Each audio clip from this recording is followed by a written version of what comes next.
Well, these past 24 weeks have been quite the wild ride on Netflix. Vinland Saga Season 2 has recently come to a close with the promise of a third season coming in the next, 2, 3 or so years. Anticipation jokes aside, the fact that the creators of the show can take their time with such intricate detail shows how much they really care about the project, and it seems a lot of people are all on board for this anime adaptation of the beloved seinen manga series. But before I go into a full-on review of Season 2 of Vinland Saga, I wanted to confront a common critique that many people have had regarding Vinland Saga Season 2, and that is the claim that Vinland Saga Season 2 is boring. Now, to be fair, the tone is drastically changed compared to the first season, whereas the first season was fast-paced and action-paced. Did I really say action-paced? Wait a minute. Did I say fast-packed and action-paced? Whilst a lot of people loved the fast pace of the first season of Vinland Saga, there was a widespread consensus among all the fans that there was always going to be some amount of division in regards to the presentation of Season 2. Season 2 is much more slow-paced compared to the first season. Season 2 provides a story of internal conflicts, with a slow story that focuses more on intricate character development. But fortunately, Season 2 isn't too alienating, as it carries on the themes of the traumas of war indicated in the first season, as well as the themes of striving for a better paradise, and how a change in character is necessary to achieve such a paradise in the first place.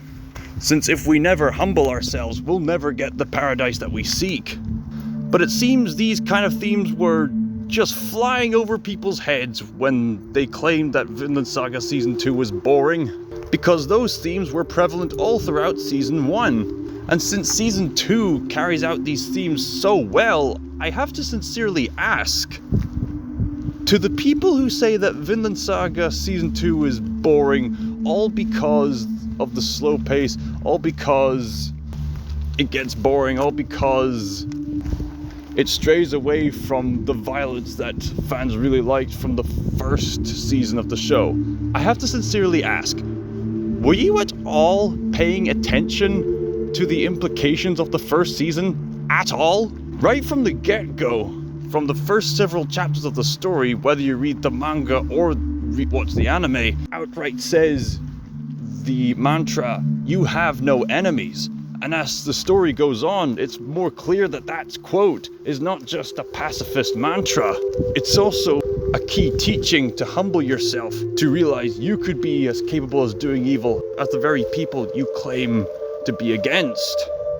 There are other characters like Willibald the priest, and even the main antagonist, Askeladd himself, who criticize the short-term planning of a lot of people, and indicate that long-term living is necessary to figure out what kind of life you're going to live after a major conflict is over.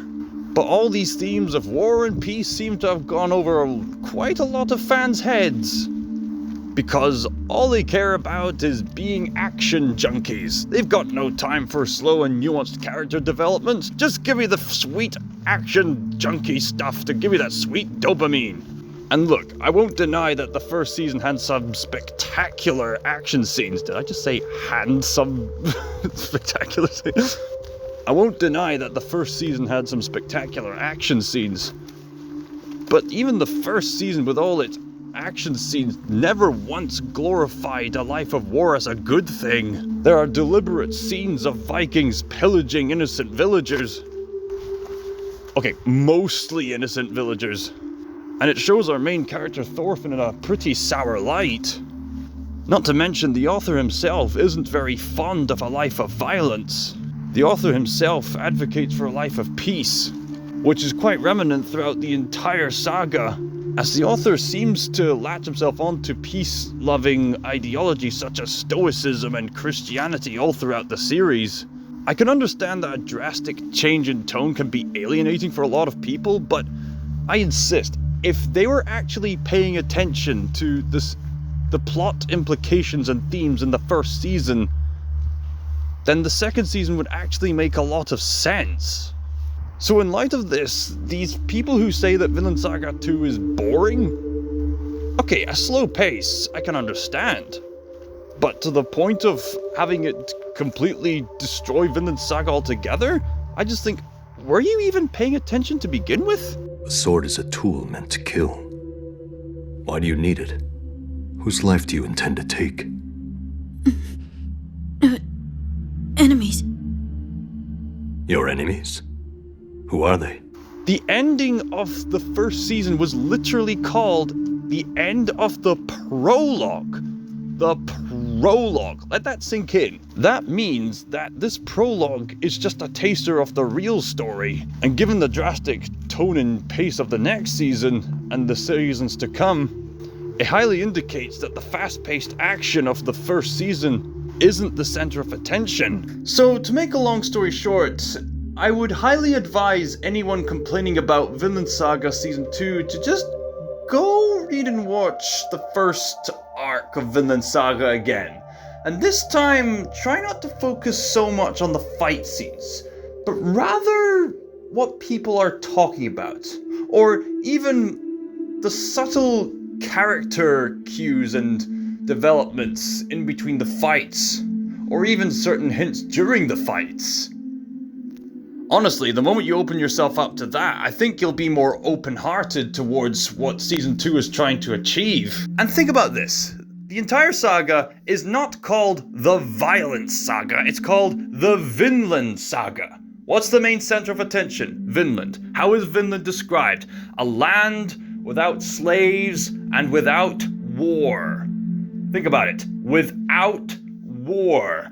If the author was trying to endorse war, then there would certainly be a lot more gory and glorified, gory, fast-paced action stuff, but that's just not what we see. Instead, we see a profound story that has action set pieces in it, but war is never glorified, nor is it the center of attention.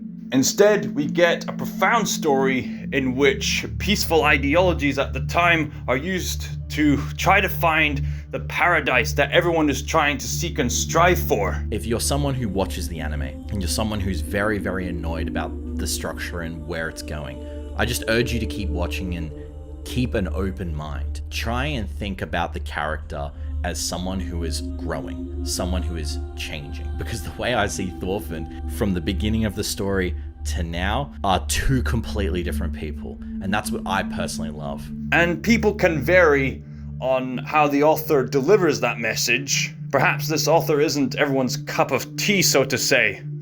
But here's the thing. There's a reason why the phrase, "you have no enemies," is a major trend on TikTok of all places. I'll let you think that through for yourself. In the meantime, expect a full review of Season 2 of Vinland Saga, and by extension, the Slave Farm arc, in manga terms, coming very soon. Scott's Thinker signing out.